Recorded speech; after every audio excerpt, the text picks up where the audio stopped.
सहनाववतु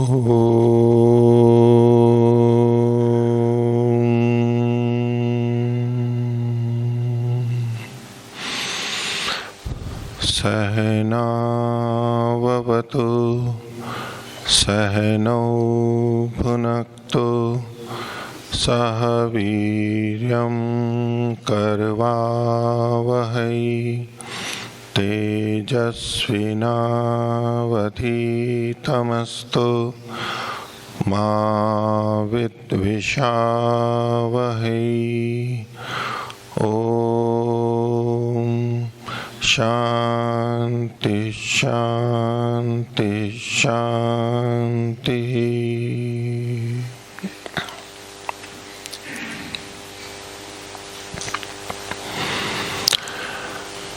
अंतर यात्रा की कक्षा में कल जो विषय आपके सामने रखा गया कि जब हम अपने मन की वृत्तियों को, विचारों को देखते हैं, अच्छी तरह से देखते हैं, रुक करके देखते हैं, उस पर विचार करते हैं, चिंतन मनन करते हैं, जानने का प्रयास करते हैं और फिर समाधान के लिए प्रयत्नशील होते हैं। अंतर यात्रा से हमें इस समझने में लाभ मिलता है। दूसरा, ध्यान काल में जो विभिन्न विषय, विचार हमारे मन में आते हैं, उपासना वाले ध्यान में ईश्वर, आत्मा या जो संबंधित विषय है उससे भिन्न जो वृत्तियां उठती हैं, उसके समाधान में ये उपयोगी होता है कि जो संबंधित आवश्यक करणीय कार्य हैं, स्वयं की वृत्तियों को समझना और उसका परिष्कार करना, ये यदि हमने नहीं किया है, उन वृत्तियों को विवेक से देखना और फिर उतने उतने अंश में वैराग्य की स्थिति बनाना, यदि हम ये नहीं करते हैं तो ध्यान में वृत्तियां बार बार आएंगी, हम उठा लेंगे, संस्कारों का वेग होता है। और ऐसे में हम विभिन्न बाह्य प्रयत्नों को करते हुए, ध्यान के लिए आवश्यक प्रयत्नों को, दिनचर्या को, आसन, स्नान, एकांत इत्यादि को करते हुए भी उन वृत्तियों के समाधान में सफल नहीं हो पाएंगे या कम होंगे। लेकिन उन्हें रोकना है तो हम फिर उनको बलपूर्वक रोकेंगे, बलपूर्वक मन को ईश्वर में लगाएंगे, बलपूर्वक एकाग्र होंगे, बलपूर्वक प्रत्याहार करेंगे, धारणा बलपूर्वक लगाएंगे। यानी प्रयत्न हमें बहुत करना होगा, क्योंकि दो संघर्षों के बीच में हम वो सब कर रहे होते हैं। एक तरफ ये विचार हम उठाते रहते हैं, उठते रहते हैं, और दूसरी तरफ हम कुछ ध्यान आदि में मन लगाना चाहते हैं। वो बल लगता है, संघर्ष होता है। एक सीमा तक वो उचित है, हमें करना होता है क्योंकि हम प्रारंभ में समर्थ नहीं होते।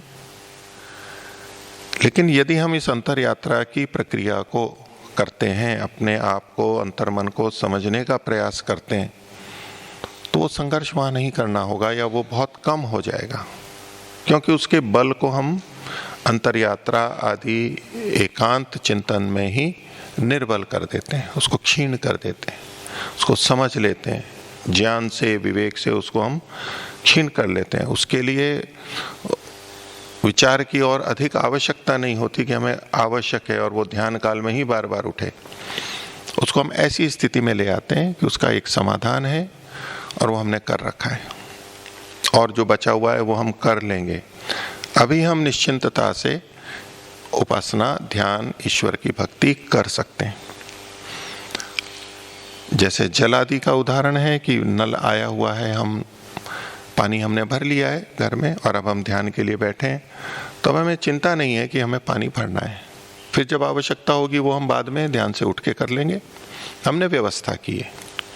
तो भले ही जीवन में विभिन्न विचारों की हमें आवश्यकता होती है, होती रहती है, लेकिन ध्यान के काल में वो ना आए, इतना तो हम फिर भी कर सकते हैं।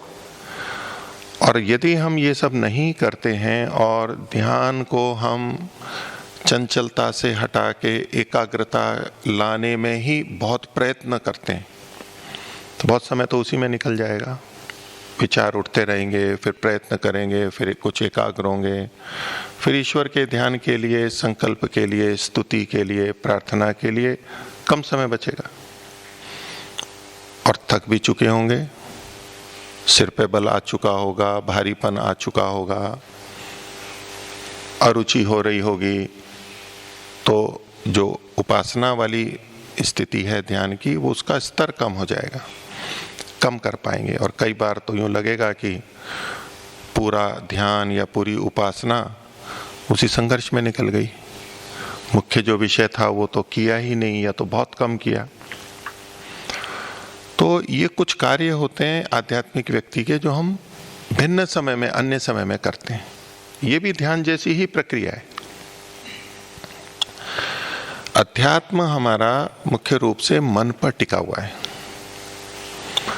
योग, योगाभ्यास ये मुख्य रूप से मन पर ही टिका है। बाकी चीजें बाह्य सहायक हैं, आवश्यक हैं बाहर की भी, लेकिन मुख्य आधार हमारा मन या चित्त है।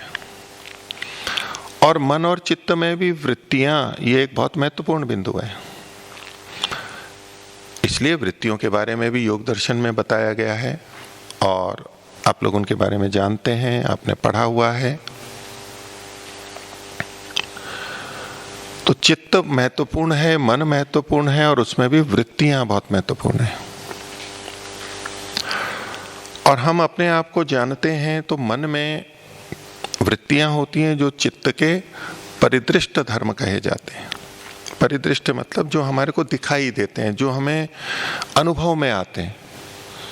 वृत्तियां हमें प्रत्यक्ष होती हैं कि हमारे अंदर ये विचार उठा, अब ये विचार उठा, अब ये विचार हट गया, भावना विचार की तीव्रता कितनी है, इत्यादि इत्यादि।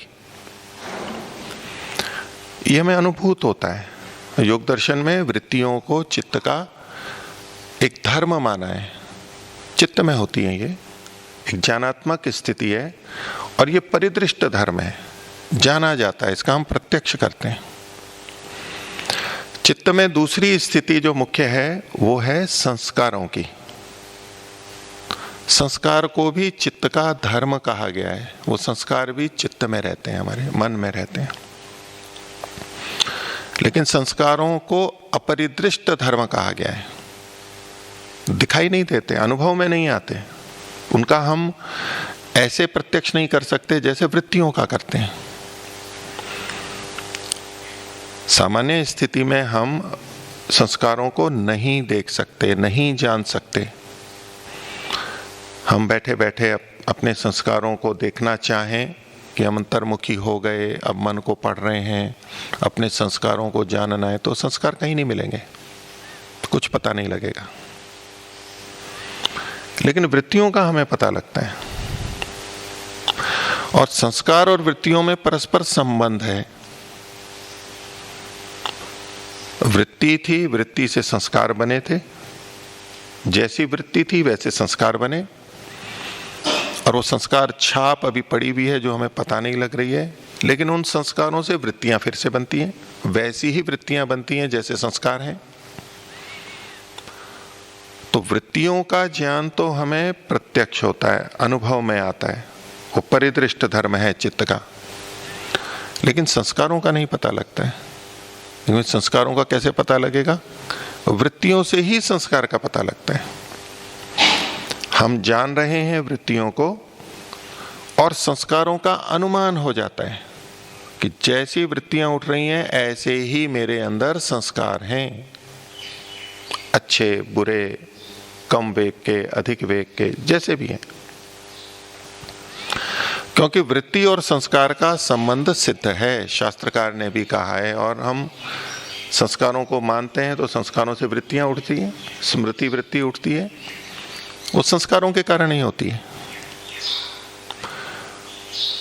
तो इस अंतर यात्रा में हम योग के, अध्यात्म के मुख्य अंग, अधिक कार्य करने योग्य मन और चित्त पर केंद्रित होते हैं और उसकी भी वृत्तियों पर केंद्रित होते हैं। और वृत्तियों के माध्यम से हम संस्कारों को भी जान लेते हैं, अनुमान से जानते हैं, हमें पता लगता है कि भाई ऐसे संस्कार मेरे अंदर हैं। तो यही दो मुख्य बातें हैं, वृत्ति और संस्कार। वैदिक दृष्टि से पूरा अध्यात्म और ध्यान, उपासना, ये सब अंततः ईश्वर प्राप्ति के लिए, मुक्ति की प्राप्ति के लिए, अंतिम लक्ष्य वही है। और वो कब होता है? तो जब हमारा मन आत्मा की तरह से शुद्ध हो जाता है। आत्मा स्वरूपतः शुद्ध है, लेकिन चित्त में, मन में जो संस्कार हैं, वृत्तियां हैं, उसको हम अज्ञान कह देते हैं, मिथ्या ज्ञान कहते हैं, विपरीत ज्ञान है। वो अनेक प्रकार का हो सकता है, वो संस्कार के रूप में रहता है और वृत्ति के रूप में उठता रहता है। योग दर्शनकार ने कहा, सत्व पुरुषयोः शुद्धि साम्ये कैवल्यम इति। कैवल्य कहते हैं मुक्ति को। अब यूं तो अष्टांग योग का वर्णन किया है उन्होंने, लेकिन मुक्ति की स्थिति कब आएगी? जब सत्व, सत्व माने मन, चित्त, अंतःकरण, और पुरुष, पुरुष यानी यहां पर है आत्मा, जीवात्मा, इन दोनों की शुद्धि का साम्य हो जाता है, समान शुद्धि हो जाती है। दोनों की शुद्धि समान स्तर की होती है तो कैवल्य हो जाता है। एक छोटा सा सूत्र दिया, लेकिन इस पूरे योगाभ्यास का हमें लक्ष्य भी बता दे कि हमें करना क्या है इससे। तो आत्मा तो स्वरूपतः शुद्ध ही है, परमात्मा भी शुद्ध है, आत्मा भी स्वरूपतः शुद्ध है, लेकिन अंतःकरण चित्त से युक्त होके, इंद्रियों से युक्त होके जब हम बाह्य व्यवहार करते हैं तो उसमें ज्ञान अज्ञान दोनों जुड़ते जाते हैं, वृत्तियां बनती हैं, उससे संस्कार बनते हैं, संस्कारों से फिर वृत्तियां बनती हैं, वृत्तियों की आवृत्ति होती है, संस्कार और दृढ़ होते जाते हैं, विपरीत वृत्तियां होती हैं तो संस्कार क्षीण होते हैं। ये सब प्रक्रिया सामान्य जीवन में और योगाभ्यासी के जीवन में चलती ही रहती है। तो आत्मा तो पहले से शुद्ध है, तो सत्व और पुरुष की शुद्धि का साम्य, साम्य मतलब समानता। तो समानता कैसे होगी? जो अशुद्ध था वो जब शुद्ध हो जाता है तो शुद्धि का साम्य हो जाएगा। एक चीज तो शुद्ध ही है, जैसे तराजू हो, एक तरफ हमने 1 किलो वस्तु रखी हुई है, अब तराजू के पलड़े कब समान होंगे, साम्य कब होंगे? जब जो दूसरा पलड़ा है उसमें यदि कम वस्तु है तो उसमें जब हम और रखते जाएंगे, रखते जाएंगे, रखते रखते जब उनकी भार की तुल्यता होगी तो साम्य हो जाएगा भार का। तो ऐसे ही जो अशुद्धि है वृत्ति या संस्कार के रूप में, अविद्या के रूप में, वो हमारे चित्त मन अंतःकरण में है। उसमें कुछ शुद्ध भी है, शुद्ध ज्ञान भी रहता है, अशुद्ध ज्ञान भी रहता है, दोनों चीजें। तो जो अशुद्धि है, क्लेश है, अविद्या है, वो जब हटते हटते हटते ऐसे एकदम शुद्ध हो जाती है। जैसे आत्मा शुद्ध है ऐसे शुद्ध हो जाती है, यानी उसमें अविद्या और क्लेश नहीं रहते। ये शुद्धि की साम्यता है। और जब ये स्थिति बन गई तो बस कैवल्य हो गया, कैवल्य हो जाएगा, जीवन मुक्त हो जाएंगे और फिर शरीर छूटेगा तो नितांत मुक्ति में जाएंगे। तो ये जो सारा योगाभ्यास है, इसका लक्ष्य क्या है? हमारे को प्रयत्न पूर्वक जो लाना है वो चित्त की शुद्धि है, आत्मा के समान परिशुद्ध है। और उसके आगे जो ईश्वर का आनंद मिलना है, मुक्ति मिलनी है, वो परमात्मा की कृपा से, परमात्मा की व्यवस्था से होती है। हम उसको अपने आप नहीं ले सकते, वो हमारे प्रयत्न साध्य नहीं है, वो फिर परमात्मा दे ही देगा। हमारे लिए जो करणीय कार्य है साधक के लिए वो है मन की शुद्धि। तो सामान्य भाषा में कहते हैं मन शुद्ध हो गया, दिल शुद्ध हो गया, अंतर्मन साफ है, वो पूरा शुद्ध करना है। शुद्धि की समानता, कितना शुद्ध करना है। ये तो हम छोटे बच्चों के लिए भी कहते हैं कि भाई इसका बच्चों का मन बड़ा शुद्ध होता है। वो एक सापेक्ष कथन है कि भी बच्चों में अभी राग द्वेष आदि उतने उभरे नहीं है, उतना जीवन नहीं है, लेकिन पिछले जन्म के संस्कार तो हैं, वही संस्कार आगे उभरते हैं। हम भी कभी छोटे छोटे बच्चे थे, वैसे ही भोले या तो शुद्ध थे। हमारे को भी देख के लोग शुद्ध और सात्विकता और ये भाव देखते होंगे, जैसे हम छोटे बच्चों को देख के मन में ले आते हैं ऐसे विचार। उनको कोई चिंता नहीं, कोई तनाव नहीं, अपना खाना पीना खेलना एकदम सहज जीवन, लेकिन अंदर तो संस्कार है। तो वो शुद्धि जो मन की अंदर की होनी है, वो कैसी शुद्धि चाहिए, वो कैसी शुद्धि होनी चाहिए, उसका कोई पैमाना है, उसकी कोई कसौटी है कि भाई इस तरह की शुद्धि हो तो मुक्ति होगी। तो वही योग दर्शनकार ने कहा कि सत्व पुरुषयो शुद्धि साम्य कैवल्यम इति। तो उसकी शुद्धि कैसे होगी? जब हम वृत्तियों को जानेंगे, जब हम अंतर्मुखी होके अपनी अंदर की यात्रा करेंगे, अंतर यात्रा करेंगे, और जैसे जैसे गंदगियां हमें पता लगती रहेंगी हटाते रहेंगे। सामान्यतया भी हमारे को पता लगती रहती हैं कुछ, लेकिन जोर नहीं देते या उस पर ध्यान नहीं देते तो चलती रहती है। लेकिन जब बार बार देखेंगे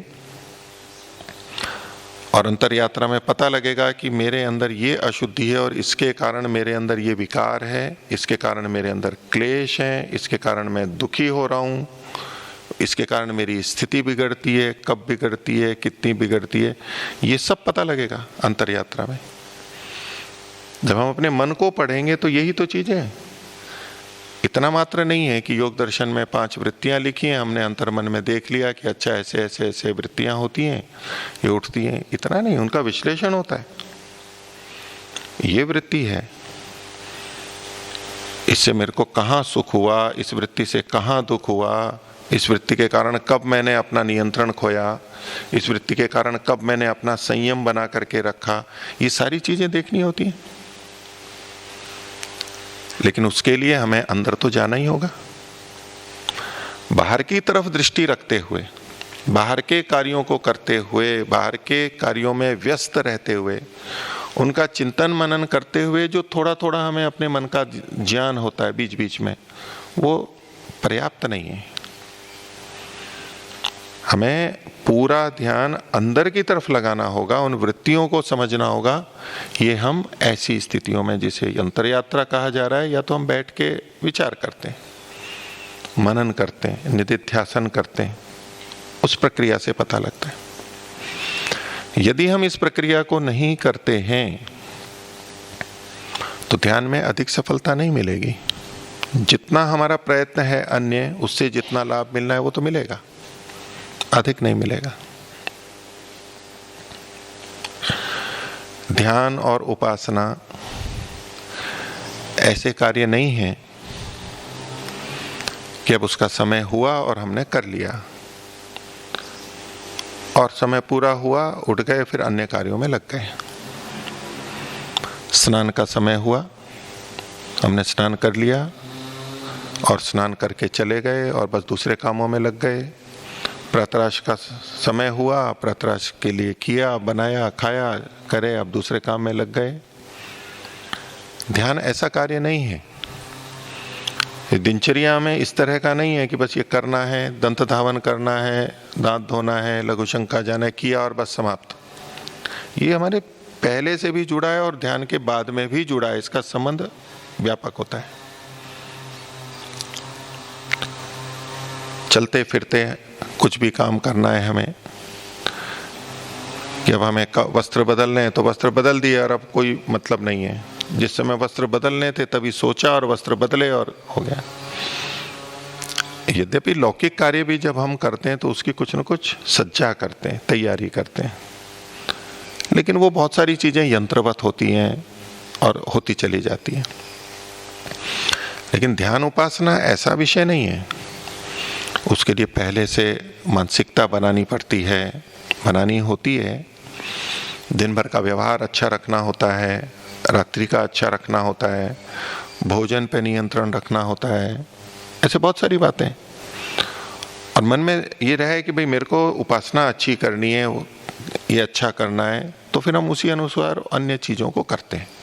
ऐसी पुस्तकें पढ़नी है, ऐसे भजन बोलने हैं या पढ़ने हैं, ऐसे स्वाध्याय करना है, इन चीज़ों से बचना है। वो सब चीज़ें जो दिन भर चलती रहती हैं वो इससे जुड़ी हुई हैं। कपड़े धोने, ठीक है, गए, पानी लिया, साबुन लिया, धो के सुखा दिए, रख दिया, फिर उठा के रख लिया, ये ऐसी प्रक्रिया नहीं है। तो ध्यान के लिए जो हमें और तैयारी करनी होती है, मन को अपने को उस तरह लाना होता है, वो हम इस अंतर यात्रा आदि कार्यों से करते हैं। ये भी एक महत्वपूर्ण साधन है। और भी साधन है। कल आपको थोड़ी देर के लिए अंतर यात्रा के लिए बैठाया था और आपको ये कहा था कि आप देखिए मन में कैसे विचार आ रहे हैं या आप कैसे विचार उठा रहे हैं, दोनों में से जिस भी दृष्टि से देखना चाहें। तो आप लोगों ने वो देखे होंगे। आप लोगों को कुछ स्मरण आ रहा है कि कल जब मैं अंतर यात्रा में बैठा या बैठी तब इस तरह के मेरे विचार आए या ये विचार आए। कल तो समय कम था इसलिए मैंने लिखवाया नहीं। तो थोड़ी देर के लिए आप उसका विचार कीजिए। कल जब आप अंतर यात्रा में बैठे थे, स्मृति लाइए। स्मरण आ रहा है नहीं तो थोड़ा विचार कीजिए, थोड़ा सा जोर लगाइए कि उस समय क्या विचार आए थे। हो सकता है आपने बाद में भी विचार किया हो कि मेरे को उस समय में कौन कौन सी वृत्तियां उठी थी, उसका स्मरण करके भी आप आ सकते हैं। तो आपके पास जो संचिका है, लेखनी है, उसमें 5-7 पंक्तियों में, 4-5 पंक्तियों में, 10 पंक्तियों में थोड़ा लिखिए जो जो विचार आपको आए उसी समय के लिखने। अगर आपको स्मरण नहीं आ रहा है तो कोई बात नहीं, आप विचार कीजिए, अन्य विचार नहीं लिखना है। ये आपको अपने प्रति निष्ठा या ईमानदारी रखनी है, सच्चाई रखनी है। आप उसको स्मरण कीजिए। स्मरण नहीं आ रहा है तो कोई चिंता की बात नहीं है, फिर हम करेंगे आगे। लेकिन यदि आपको स्मरण आ रहा है तो उसको लिखिए, प्रारंभ कीजिए, विचारिए, प्रारंभ कीजिए। हम थोड़ा आपको समय इसमें देते हैं। क्रम ना हो कोई बात नहीं है। जो जो भी आपको ध्यान आए कि मैंने कल अंतर यात्रा के समय जब देखा था मेरे में कौन कौन से विचार आ रहे हैं, तो जो जो विचार आ रहे थे उनको लिखिए।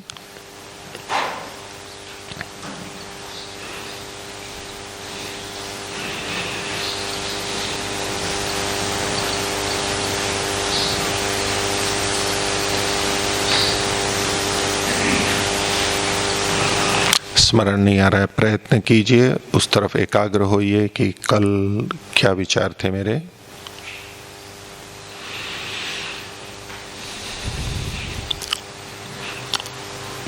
जिनको कुछ भी स्मरण नहीं आ रहा है तो भी चिंता ना करें, फिर कर लेंगे अंतर यात्रा, फिर होगी, फिर लिखेंगे, फिर ध्यान रखेंगे।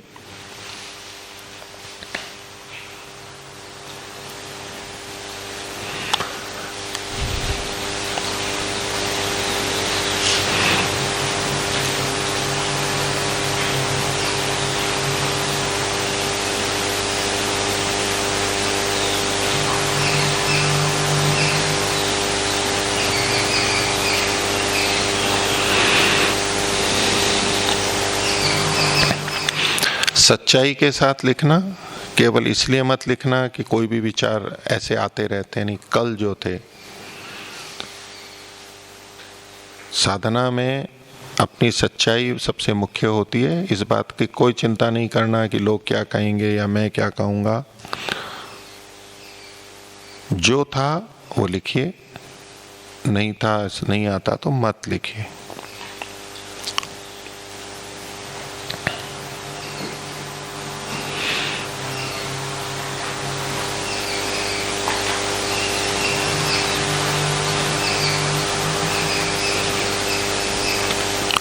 आप में से कुछ जने लिख रहे हैं, इसलिए मैं थोड़ी प्रतीक्षा कर रहा हूं। अधिकांश तो नहीं लिख रहे हैं।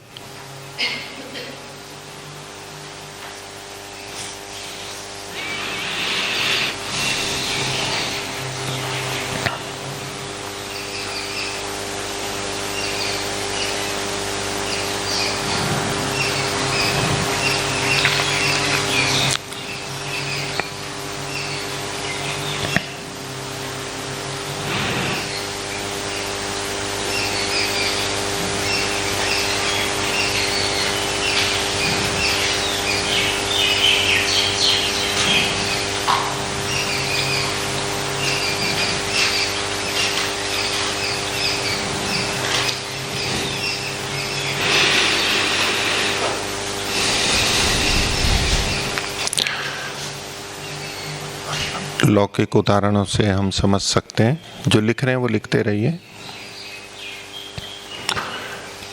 जैसे मैंने किसी संग्रहालय का उल्लेख किया, एक बार हम उसमें से निकल के जाते हैं, फिर हमसे कोई पूछे उसमें क्या क्या चित्र थे, कौन कौन से थे, किस रंग के थे, कौन सा चित्र कहाँ था, तो हो सकता है हम कुछ बता सकें, हो सकता है हम कुछ भी ना बता सकें।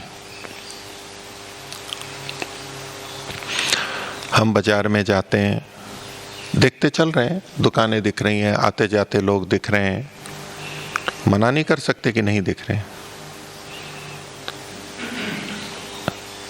कभी हम ध्यान दे के जाते हैं, वो व्यक्ति था या नहीं था, ये दुकान खुली है नहीं है, थोड़ा गौर से देखते हैं किस तरह की गाड़ियां चल रही हैं, पुलिस वाले कहाँ खड़े हैं, इत्यादि इत्यादि। तो जब हम बाद में स्मरण करते हैं तो जो सामान्यतः हम निकले थे तो वो स्मरण नहीं आएगा या कम आएगा।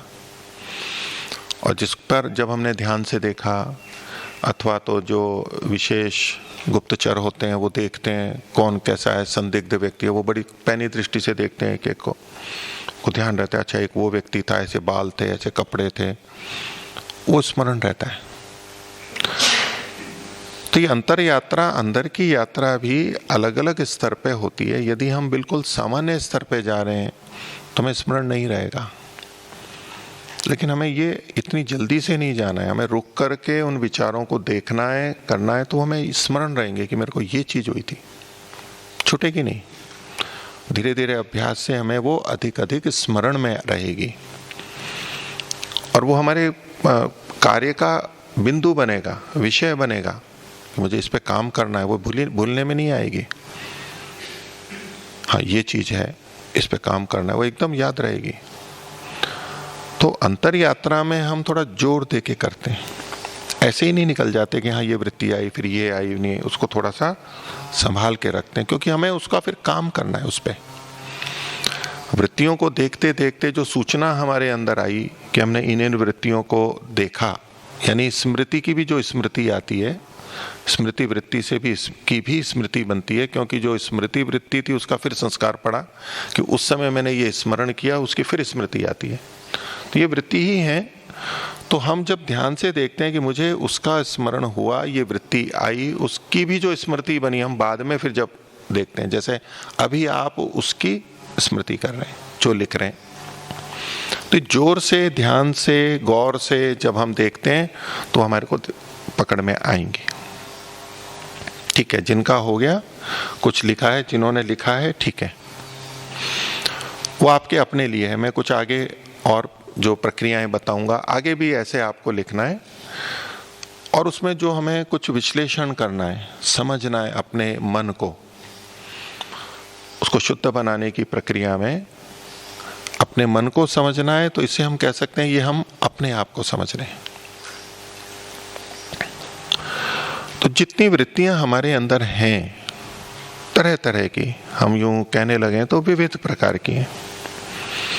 एक एक वृत्ति को हम स्मरण भी न रख पाए, इतनी अधिक है, लिख ना पाए, बहुत अधिक है। किंतु उनके स्पष्टीकरण के लिए हम कुछ वर्गीकरण कर सकते हैं कि वो किस तरह की वृत्तियां थी, और उन वर्गीकरण के माध्यम से हम एक मोटा मोटा आकलन कर सकते हैं कि भाई वो कैसी थी।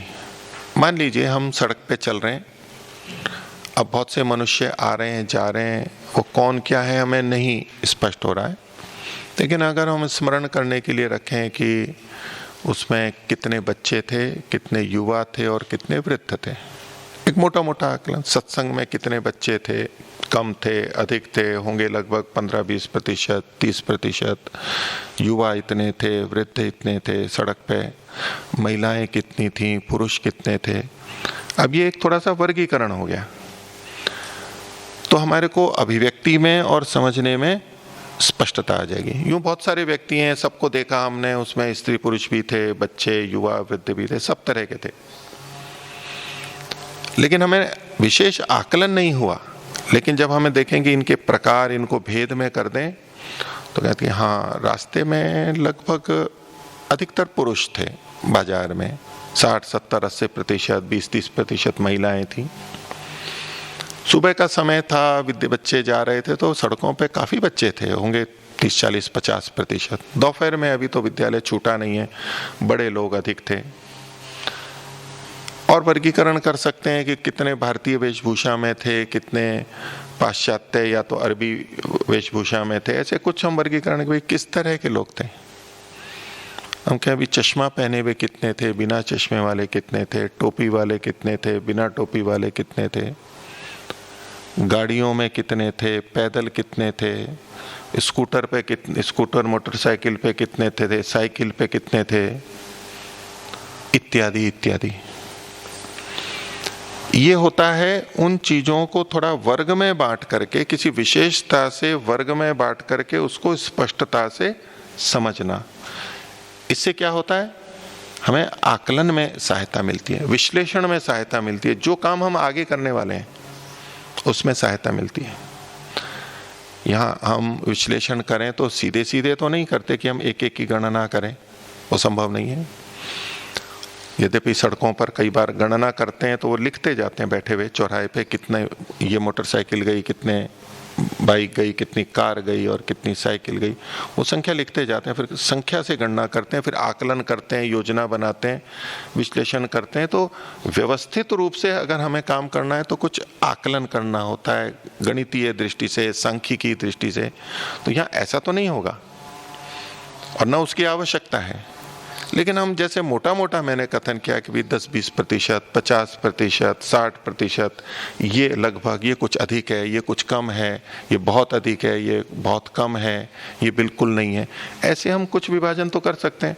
सब बहुत अधिक, कुछ अधिक, लगभग बराबर, कुछ कम, बहुत कम, बिल्कुल नहीं, ऐसे हम 4-5 विभाजन कर सकते हैं। आप प्रतिशत से देखना चाहें वो देख सकते हैं, 10 में से अंक देना चाहे कि भी 5 और ये, या 3 और 7, जैसे भी हो वो आप अपनी अभ्यास अनुकूलता के आधार पर कर सकते हैं। तो मैं कुछ बिंदु इन वृत्तियों के संदर्भ में बताता हूं, आपके भी मन में कुछ वर्गीकरण ऐसे आए होंगे, आ गए होंगे। आप सब अधिकांश परिचित हैं इन प्रक्रियाओं से, यानी वृत्तियां और इन सब के बारे में।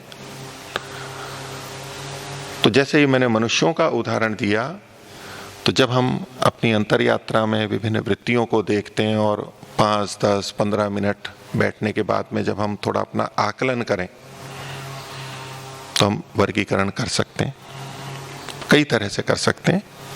आपके भी मन में आ रहा होगा, मैं कुछ उदाहरण दे देता हूं ताकि आगे के लिए आप उस दृष्टि से देख सकें, आकलन कर सकें, फिर आपको उस तरह से कुछ लिखना भी है। तो देखिए, वृत्तियां जो होती हैं, एक तो बाह्य आलंबन से आती हैं, जैसे एक दूसरे को हम देख रहे हैं, सुन रहे हैं, तो उससे संबंधित वृत्ति भी बनती है, अर्थात बाहर से देख के, सुन के, चख के, स्पर्श से, बाह्य आलंबनों से, विषयों से जो वृत्तियां उठती हैं वो भी वृत्तियां होती हैं। और एक बाहर से कोई आलंबन नहीं है, लेकिन अंदर से भी वृत्ति उठती है, अर्थात संस्कारों से भी वृत्ति उठती है। वृत्ति तो दोनों तरह से होती है। तो जब हमें पता है कि वृत्ति 2 तरह की हो सकती है, ऐसे मैं मोटे मोटे रूप में आपके सामने रख रहा हूं। जो अंदर से संस्कारों से उठ रही है उसको हम कहेंगे स्मृति वृत्ति। स्मृति वृत्ति, वृत्तियां अनेक हैं, उसमें से एक स्मृति वृत्ति है, स्मरण कर लेते हैं हम, वो संस्कारों से निकलने वाली वृत्ति है। एक है बाहर से, आप अंतर यात्रा में बैठे हैं, मौन बैठे हैं, बाहर की कोई ध्वनि आई और आपके मन में वृत्ति उठी। तब ये वृत्ति कहाँ की हुई? बाह्य आलंबन से हुई। पक्षी की आवाज आ गई, पत्तों की आवाज आ गई, हाथ पैर में दर्द हो गया, उसके कारण से वृत्ति उठी। ऐसे जो हो सकता है, गंध कोई ऐसी आ गई, उसके कारण से हो गया, हवा का स्पर्श है, ठंडी गर्मी है, इनसे जो वृत्तियां उठेंगी वो क्या कहलाएंगी? आलंबन से आने वाली वृत्ति, बाहर से आने वाली वृत्ति, या यूं कहें कि नई वृत्ति जो नई उत्पन्न हुई है। और दूसरा, बाहर से कुछ नहीं आ रहा है, लेकिन अंदर से विचार उठ गया। आप यहाँ बैठे हैं और यदि आपको अपने घर का स्मरण आता है, अपने बच्चों का आता है, माता पिता का, पति पत्नी का, कार्यालय के सहकर्मियों का, इत्यादि इत्यादि, व्यापार का, अब यहाँ बैठे बैठे जब उसका स्मरण आता है तो यहाँ तो कोई ऐसा आलंबन नहीं है कि जिससे वो आपके मन में वृत्ति उठे। आपने आंख बंद कर रखी है, ठीक से बैठे हुए। तो ऐसी जो वृत्तियां होंगी वो संस्कार से आने वाली वृत्तियां होंगी, वो स्मृति वृत्तियां होंगी। तो हम जितना विचार अंतर यात्रा में जब हम अपनी वृत्तियों को देखते हैं तो एक आकलन आप कर सकते हैं कि मेरी कितनी वृत्तियां नई आलंबन से आई हैं और कितनी मेरी स्मृति के हैं। भेद कर सकते हैं आप। आधी आधी थी, ये 20%, वो 80%, अधिकांश मेरी स्मृति वृत्तियां थी या अधिकांश मेरी आलंबन वाली थी। इससे हम निष्कर्ष निकालते हैं कि हमारी मन की स्थिति क्या है। ये एक वर्गीकरण हुआ है, बाह्य या आंतरिक। यद्यपि आगे जाके वो सब मिश्रण भी होती हैं, ये हमें उसका प्रारंभ बिंदु देखना होता है। यदि हमने बाहर से कोई वृत्ति आई, विषय बना, जैसे ध्वनि हुई, अब उस ध्वनि को सुन के उस जैसी किसी ध्वनि का हमारे को स्मरण हो आया, तो अब वो स्मृति वाली भी साथ में जुड़ गई। अब वो दोनों चल रही हैं, पक्षी की भी आ रही है, यंत्र की आ रही है, उससे फिर दूसरी जुड़ गई, तो वो मिल तो जाएंगी दोनों, लेकिन वो वृत्ति जो प्रारंभ हुई है उसको बाह्य आलंबन से हो पा रही है या आंतरिक रूप से आ रही है, ये हमें पता लगेगा। मिश्रण भी चलता रहेगा। हो सकता है बाह्य आलंबन से थोड़ा और फिर स्मृति वृत्तियां ही चलती रहें, और कई बार स्मृति उठ जाए और उसके बाद हम बाह्य आलंबन से उसको जोड़ लें। ये सब कुछ होता रहता है, वो जैसे जैसे देखते हैं वो सब स्पष्ट होता रहता है। लेकिन इससे हमें ये एक बात पता लगती है कि हमारी स्मृति वृत्तियां ऐसी प्रबल हैं कि वो उठ उठ के आ रही हैं, हम उठा रहे हैं उनको, या हम अंदर नहीं हैं, हम बाहर हैं कि बाहर की चीजें हमें सुनाई दे रही हैं। अभी अंदर से कोई स्मृति विशेष नहीं आ रही है, बस बाहर से यहाँ क्या हुआ, वहां क्या हुआ, शरीर में क्या हुआ, इधर हम बाहर की तरफ हैं, बहिर्मुखी हैं अभी, अथवा अंतर्मुखी हैं और अंतर्मुखी होने से स्मृतियां आ रही हैं। ये हमारे को अपना भेद पता लगेगा इससे, और भी इसके और विश्लेषण होते। तो ये एक वर्गीकरण हुआ।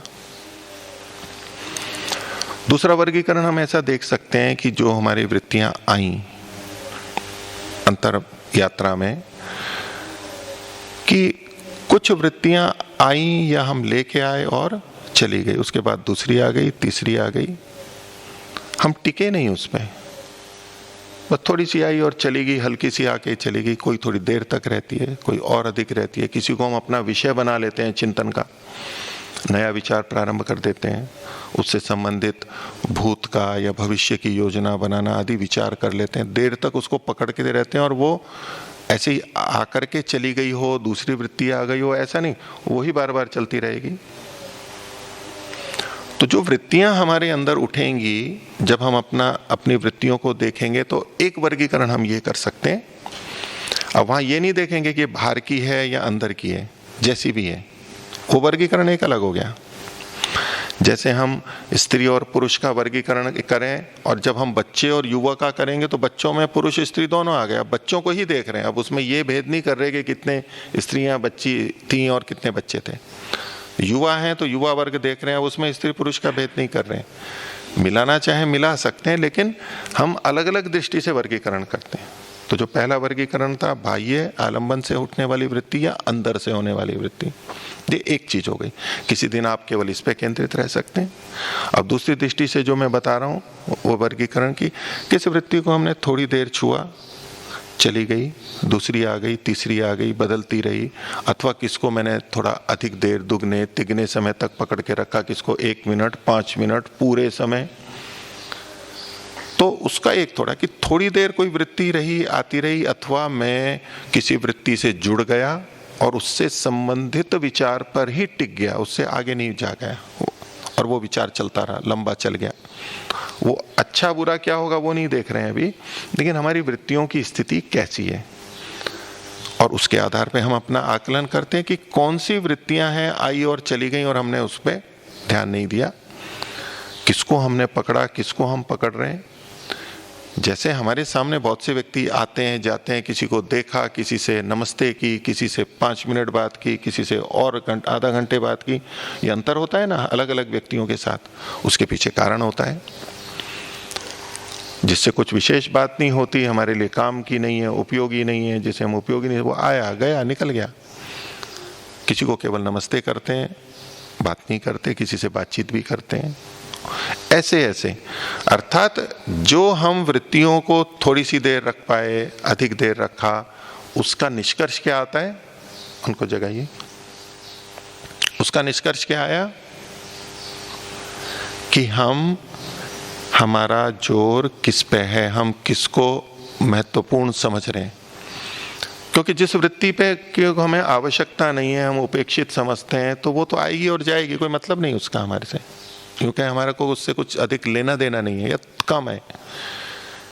तो अंतर यात्रा में हम ये वृत्तियों का आकलन इस दृष्टि से भी कर सकते हैं कि वो वृत्तियां कितनी थी, कितने को मैंने थोड़ी सी देर बस आई और चली गई, देखते समय कितनी अधिक देर तक रही, क्या स्थिति रही। ये एक और प्रकार हो सकता है विश्लेषण के लिए। और हम देख सकते हैं अपनी वृत्तियों में एक दूसरी दृष्टि से वर्गीकरण कि जो वृत्तियां आई उनमें से सुखद कितनी थी, अच्छी, जिसको हमें प्रिय लगती हैं, जो कितनी दुखद थी, यानी जो हमें अप्रिय थी। वृत्तियां दोनों तरह की आएंगी। हमें मित्रों का, सुखों का, सुख साधनों का भी स्मरण हो सकता है वृत्तियों में, हमें दुखों का, दुख के साधनों का, हमारे शत्रुओं का, उनका भी स्मरण हो सकता है। तो जो वृत्तियां हैं जितनी भी जैसी थी, कम देर थी, अधिक देर थी, बाहर से आई, अंदर से आई, अब वो वर्गीकरण नहीं ले रहे हम। अब किस दृष्टि से देख रहे हैं केवल कि वो सुखद थी या दुखद थी, अथवा दोनों में से कुछ भी नहीं था, सामान्य था। सुखद दुखद में हम भेद कर सकते हैं कि बहुत अधिक सुखदायक लग रही थी, बहुत अधिक दुखदायक लग रही थी, बहुत अधिक जिससे तनाव, उद्वेग, क्रोध आ रहा था, अथवा जिसके आने पे बहुत मैं शांत हुआ, प्रसन्नता हुई, मुदिता हुई, निर्भयता हुई। कैसा, वो वृत्तियां कैसी मेरी, वो व्यक्ति, वो घटना, परिस्थिति, वो क्रिया, वो अलग अलग विश्लेषण होगा कि ये सुखद थी या दुखद थी। तो मोटा वर्गीकरण क्या हुआ इसमें, सुखद या दुखद। इसको हम दूसरे दृष्टि से देख सकते हैं, जो सुखद है तो ये रागात्मक थी या द्वेषात्मक थी, क्योंकि हम इस रूप में भी हमारी वृत्तियों को पहचानेंगे। वृत्ति मतलब वृत्ति केवल यूं ही नहीं होती, उन सबका अंदर व्यवहारिक रूप है। जब 5 वृत्तियां योग दर्शन में बताई, उनकी अपनी वास्तविक सत्ता है। 5 क्लेश बताए तो वहां जो उनका वृत्ति रूप होता है, राग और द्वेष है, तो उसकी एक वास्तविक सत्ता है अंदर, वो वास्तव में हमारे अंदर घटित होता है। यही तो देखना है हमें, और उसके आधार पर हम अपना आकलन करते हैं, क्या चीज मेरे में ज्यादा है, क्या चीज मेरे में कम है, उसका हमारा विश्लेषण चलता है। तो अभी मैंने कुछ वर्गीकरण आपके सामने रखे हैं, और भी वर्गीकरण आपके मन में भी आ रहे होंगे, जो जितना समझते हैं या जानते हैं आप स्वयं भी कर सकते हैं, और नहीं तो और वर्गीकरण मैं आपके सामने रखूंगा। आज अभी फिर से हम कुछ देर के लिए बैठेंगे अंतर यात्रा के लिए, और जैसे ध्यान में बैठते हैं वैसे ही बैठेंगे। और अभी केवल देखेंगे, और साथ में आप ये थोड़ा सा विचार करना चाहें तो कीजिए, नहीं तो देखते जाइए। उनको आप उसके बाद लिख सकते हैं, जब भी आपके पास समय हो लेखन कीजिए। आप उनको इस तरह से कुछ वर्गीकृत कर सकते हैं तो वर्गीकृत कीजिए, जिससे आपके अंदर वृत्तियों की स्पष्टता आएगी। इसे ही कहते हैं मन को समझना, अपने आप को समझना, ठीक से समझना, आकलन, विश्लेषण, और फिर उसके समाधान के लिए उचित रीति से प्रयास कर सकना। ये आंतरिक क्रिया है पूरी। तो अभी अन्य कार्यों को छोड़ दीजिए, अभी लिखना आदि सब रख दीजिए। अनुकूल आसन की स्थिति में बैठ के नेत्रों को बंद कर लीजिए। प्रभु के स्मरण के साथ एकाग्र और अंतर्मुखी होंगे। एक बार ओम का उच्चारण।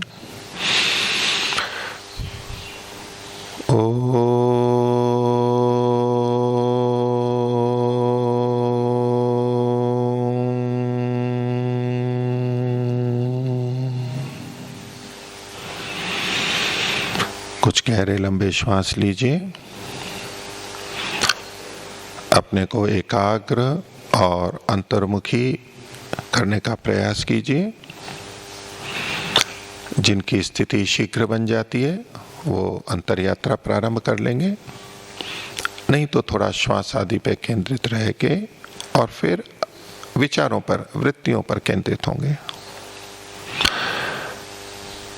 विशेष प्रयत्न पूर्वक वृत्ति को उठाना या रोकना नहीं है, सामान्य रूप से जो चलेगा उस पर केंद्रित रहना है।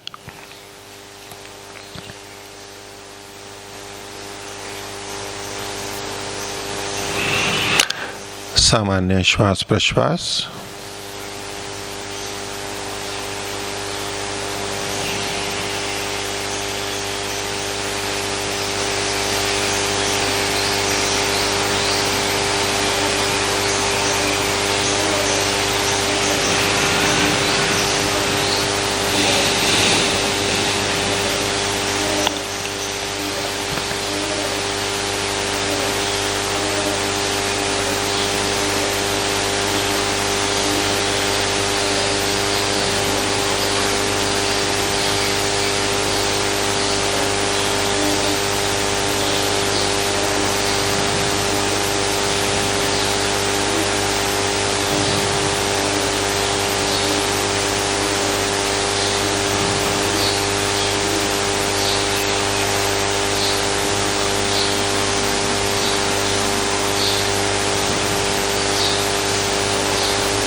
विराम की ओर लेंगे।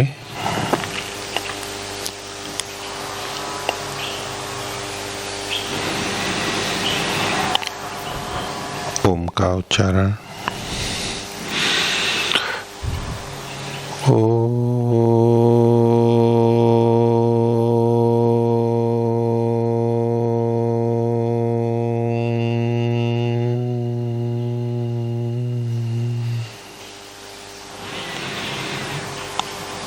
नेत्रों को खोल लीजिए।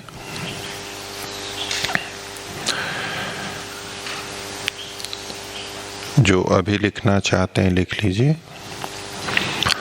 कि आपको क्या क्या विचार आए, 4-5 पंक्ति में, 10 पंक्ति में, कौन से विचार अधिक आए, कौन से कम आए, वो सब विश्लेषण आप और बाद में कर सकते हैं।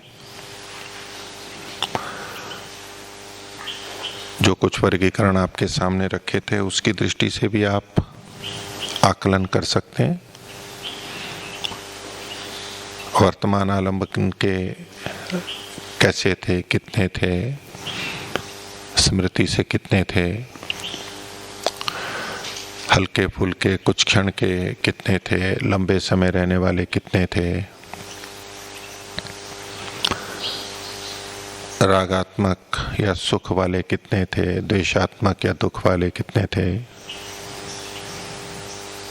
अलग अलग उनके संकेत रूप में भी लिख सकते हैं आप, विचार वाक्य से, शब्दों से, और आकलन भी कर सकते हैं।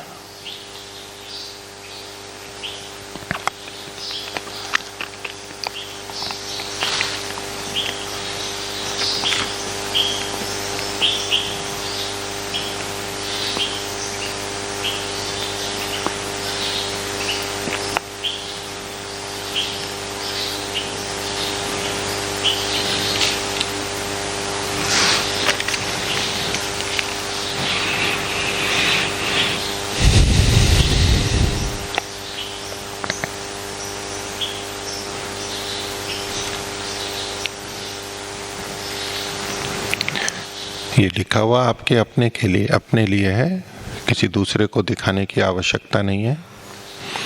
आप स्वयं उस पर विचार करेंगे, आकलन करेंगे।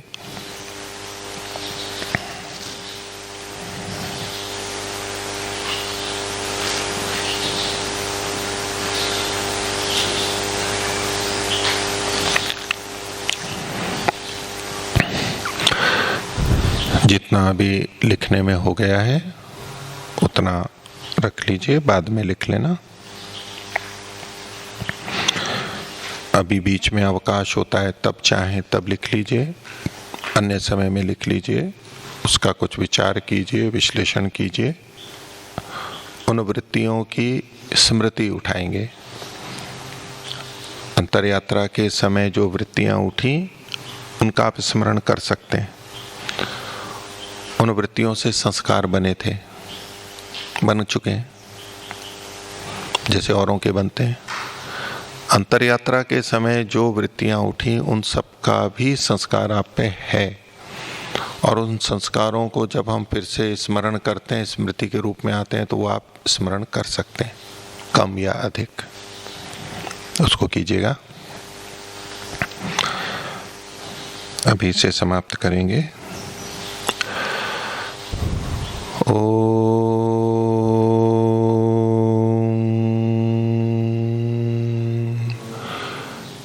शांति शांति शांति।